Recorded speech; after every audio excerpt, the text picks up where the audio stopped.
سل هۆکار بۆ وازهێنان لە گوناه و تاوان. خاڵی سێزدەهەم بیرکردنەوە لە حەوزی پێغەمبەر صلی الله عليه وسلم.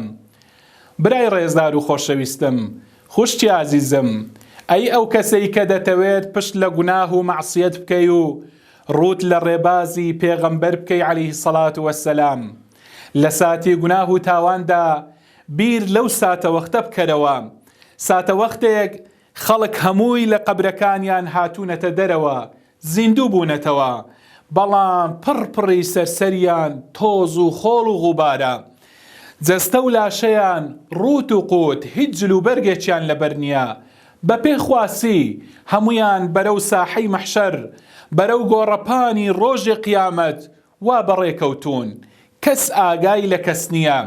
ساتە وەختێکە ڕۆژ میلێک لەسەر سەری خەڵکەوە نزیکە، بەڵێ خەڵک تەواو بێتاقەت، خەڵک لەو ساتە وەختەدا تینوو، هەمووی زۆر تینوو لەبەر گەرمای ڕۆژ، لەبەر گەرمای خۆر.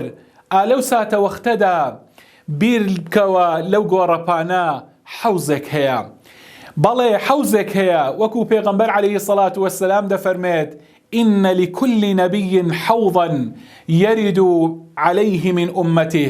همو پێغەمبەرێک عليهم الصلاة والسلام حەوزێکی هەیە لە گۆڕەپانی مەحشەردا، بەڵام گەورەترینیان حەوزی پێغەمبەرمانە عليه الصلاة والسلام. حەوزی پێغەمبەری ئێمە صلی الله عليه وسلم درێژیەکەی ڕێگای مانگێک و پانیەکەی ڕێگای مانگێک، لە هەنجوین زۆر شیرینتر و لە شیر زۆر سپیتر. بیر لەو ساتە وەختە بکەوە کە تۆ ئەگەر گوناه و تاوانت نەکردبێت، بەرەو ئەو حەوزە دەچی و ئاوی لێ دەخۆیەوە، بەڵێ بۆنی زۆر لە میسک خۆشترە ئەو حەوزە، وەکو گوتم لە شیر سپیترە، لە هەنجوین شیرینترە، ئەوەی لێی بخواتەوە، ئەوەی قومێک لەو ئاوە بخواتەوە، هەرگیز جارێکی تر تینوێتی نابینێتەوە. بەڵام ئەگەر خوا نەخواستە پشتت لە ڕێبازی پێغەمبەر کردبێ، ئەگەر خوا نەخواستە گوناه و مەعسیەت بە تەواوی جەستەی داگیر کردبی، بەڵێ گوناه و تاوان ڕێگریت لێ دەکەن کەوا لەو حەوزە بخۆیەوە. ئیدی کاتی ئەوەیە، ساتی ئەوەیە بیری لێ بکەیتەوە و بە تەواوی ماڵ ئاوایی لە گوناه بکەی و واز لە گوناه و تاوان بێنی.